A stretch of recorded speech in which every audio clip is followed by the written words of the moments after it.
Part 1. The Gift of Sight. The colony world of Asterion 4 was small, quiet, and far away from the busy trade routes of the Galactic Union. It was a place of dust, steel, and endless sky. Most people came there to escape the noise of large cities or the rules of big empires. Among them lived a human named Ethan Ward, a calm and humble engineer who liked to fix things that others had thrown away. Ethan's workshop stood at the edge of the colony, surrounded by scrap metal, solar panels, and the faint hum of machines that never truly slept. He repaired farming drones for settlers and built small gadgets that helped miners survive long nights underground. He was not rich or famous, but people trusted him because his hands were steady and his words were honest. One bright afternoon, a small group of Valari traders arrived from another world. The Valari were tall, elegant aliens with skin that shimmered faintly like moonlight and eyes that could see in several spectrums. They were proud, graceful, and often looked down on humans for being too physical and too emotional. Ethan didn't mind that. He treated everyone with the same quiet respect as he. The Valari group sold crystals and rare herbs in the colony square. Ethan noticed a young Valari girl standing alone behind the caravan. Her head was slightly tilted, her eyes unfocused, and her hands carefully traced the air around her. She wore a thin silver veil that covered most of her face. The way she moved was gentle but uncertain, as if she were feeling the world instead of seeing it. Ethan watched silently for a moment. Something in her reminded him of his little sister back on Earth, someone he had not seen for years. The girl stumbled when someone walked too close and her small container of fruit fell to the ground. Ethan walked forward and picked it up for her. "Here," he said softly, holding out the fruit. She turned her head toward the sound of his voice. "Thank you, human," she said. Her voice was soft, almost musical, but her eyes didn't meet his. He smiled gently. "You can't see me, can you?" Her guardian, an older Valari merchant, stepped closer. "She is blind," he said carefully, not sure how the human would react. "Her name is Sira. It happened long ago after an energy storm. No healer or machine has been able to help." Ethan nodded slowly. "I see," he said. He looked at the girl again, then at the small sensor on his wrist that displayed environmental data. A thought began to form in his mind, something wild but possible. He asked politely, "Would you let me try something? I can't promise anything, but maybe I can help her." The merchant hesitated. The Valari were proud people. They didn't often accept help from outsiders, especially humans, but something in Ethan's calm eyes made him trust the man. "If you wish to try," he said, "we will not stop you." Ethan guided Sira gently to his workshop. Inside it smelled of metal, oil, and heat. Holographic screens glowed with blue light as drones floated above benches filled with spare parts. Sira touched one of the machines and smiled faintly at the vibration. "You make things sing," she said softly. He chuckled. "I fix broken songs," he replied. For the next few days, Ethan worked day and night. He studied the Valari nervous system from old data archives, learning how their brains processed energy and light. Their biology was very different from humans, but not impossible to understand. He designed a small neural-linked visor, a thin metallic band that could convert light into tactile signals, feeding them directly into Sira's damaged sensory nerves. The work was not easy. Several prototypes failed. Some overloaded, some didn't connect properly, but Ethan was patient. He didn't care about sleep or meals. Each failure only made him more determined. Sira would visit each day, sitting quietly as he worked. She asked questions about Earth, about the stars humans called home, and about what colors looked like. Ethan described the sunrise on Earth, the way the sky turned from dark blue to orange and gold. She listened closely, her smile gentle. "I want to see that someday," she said. Finally, after many long nights, Ethan stood back from his table. In his hands was a slim visor of polished steel, glowing faintly blue along its edge. "Sira," he said softly, "I think it's ready." Her guardian watched silently from the corner. Ethan carefully placed the visor around her head, aligning the contact pads with the sides of her temples. He stepped back and activated the device. For a few seconds, nothing happened. Then the visor pulsed with soft light. Sira gasped, her hands flying to her mouth. Her eyes, which had been dull and unfocused, widened. A trembling breath escaped her lips. I can see light," she whispered.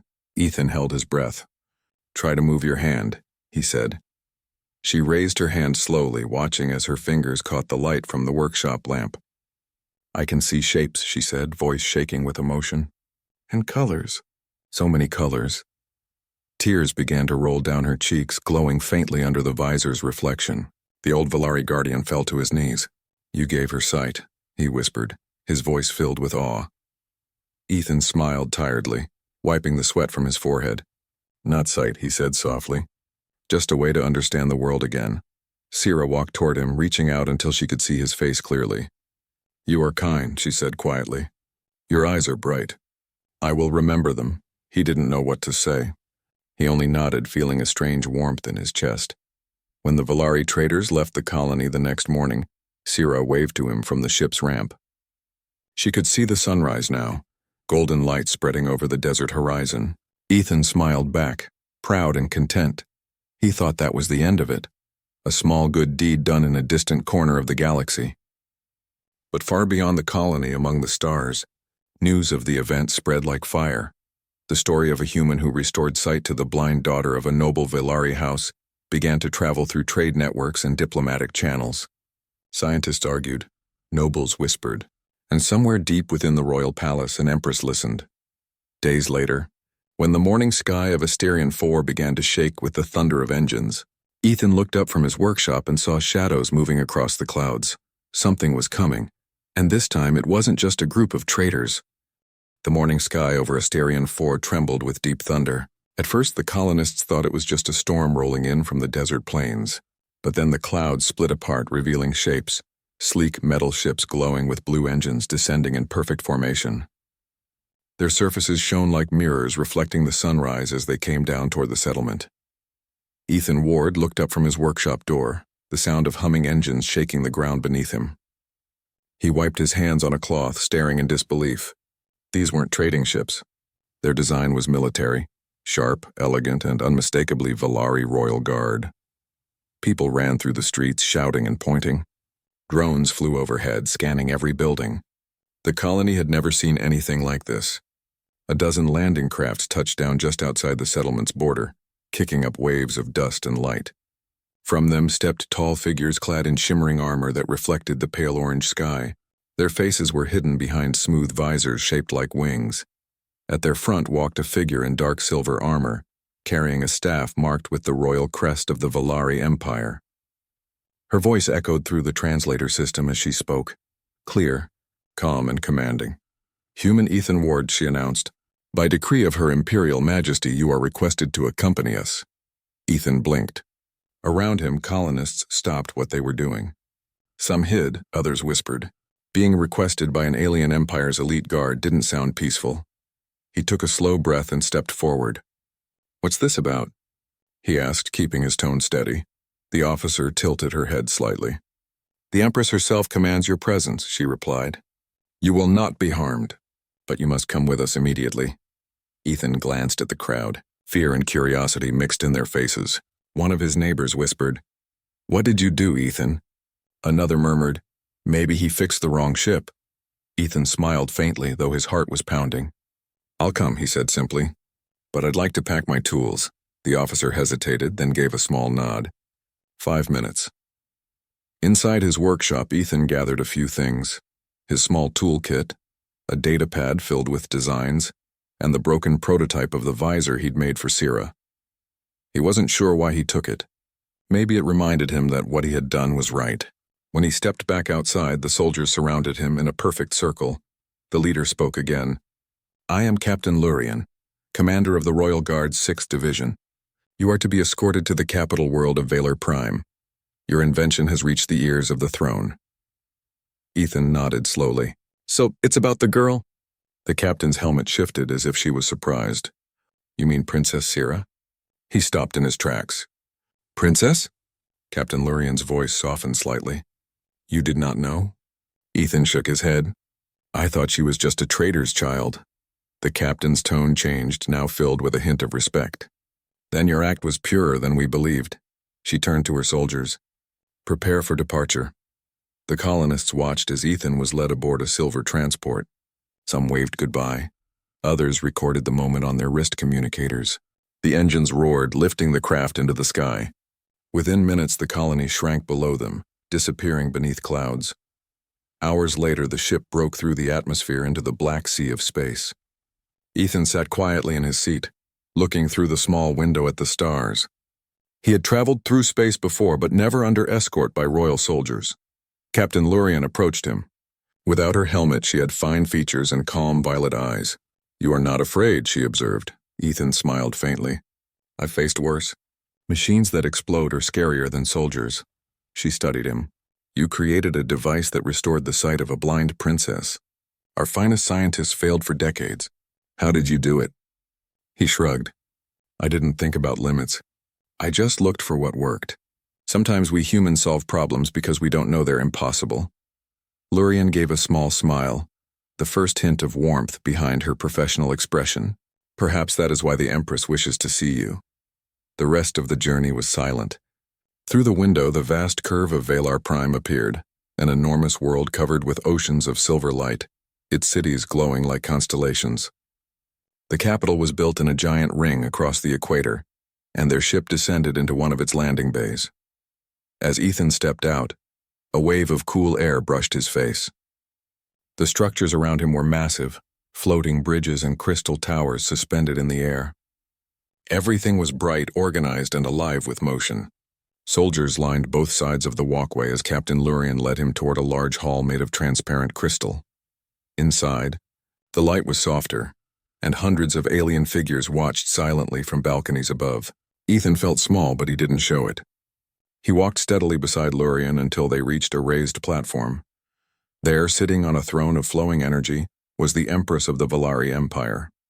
She was tall, elegant, and wore robes that shimmered like liquid glass. Her crown emitted a faint white glow, and her eyes, bright like twin stars, studied him carefully. At her side stood Sira, the girl he had helped. She looked different now, dressed in royal attire, her visor gleaming like a jewel. When she saw him, her face lit up with pure joy. She ran forward, ignoring protocol, and hugged him tightly. "Ethan," she cried. "You came." The audience gasped softly at her informality, but the Empress raised a hand and smiled faintly. "Let her be." Ethan smiled gently, kneeling slightly to her height. "I didn't know you were a princess," he said quietly. "I didn't tell you," she said, her voice trembling with emotion. "You helped me without knowing who I was. You gave me something no one else could." The Empress rose gracefully. Her voice filled the hall. "Human Ethan Ward, your creation has changed the destiny of my child. For years, our brightest minds failed to restore her sight. You succeeded.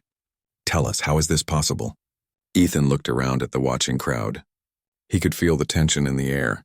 "I didn't do anything special," he said humbly. "I just listened to what she needed. Sometimes you don't need the most advanced science, just understanding, patience, and heart." A murmur went through the chamber. The Empress's eyes softened. "Humans are said to be reckless, dangerous, and unpredictable," she said. "Yet you show compassion and brilliance." But not everyone was pleased. Among the nobles seated along the walls, several exchanged cold looks. One whispered, "If a human can do what we cannot, what does that make us?" Another hissed, "He could be a threat." Ethan could sense the unease, but stayed calm. The Empress noticed it too. She spoke firmly. "Let it be known, the human will be honored, not feared. He will stay as a guest until I decide his future." Two guards stepped forward, leading Ethan to his quarters within the royal palace. The room was more luxurious than anything he had ever seen.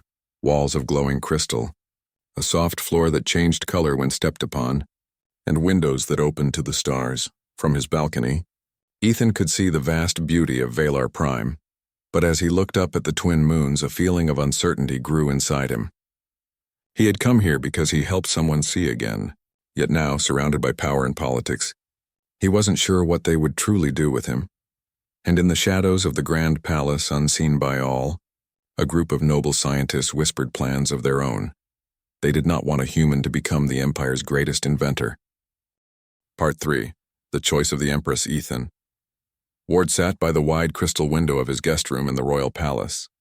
The city of Valar Prime stretched below him like a sea of stars.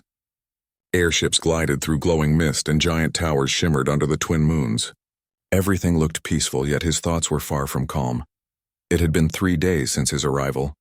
He had met with scientists, healers, and nobles who wanted to understand his visor design. Some were curious, others suspicious. They questioned him for hours about human technology and how he had created something their brightest minds could not. Ethan answered politely, but he could feel that many of them didn't trust him. To them, humans were still death-worlders, rough creatures from a dangerous planet. Late at night, when the palace grew quiet, he sometimes saw figures watching from the shadows. He knew that not everyone wanted him there. Still, he stayed calm. He reminded himself why he had done all this. Not for glory or reward, but because a little girl deserved to see. That evening, as he stared at the glowing skyline, the door to his room slid open with a soft hum.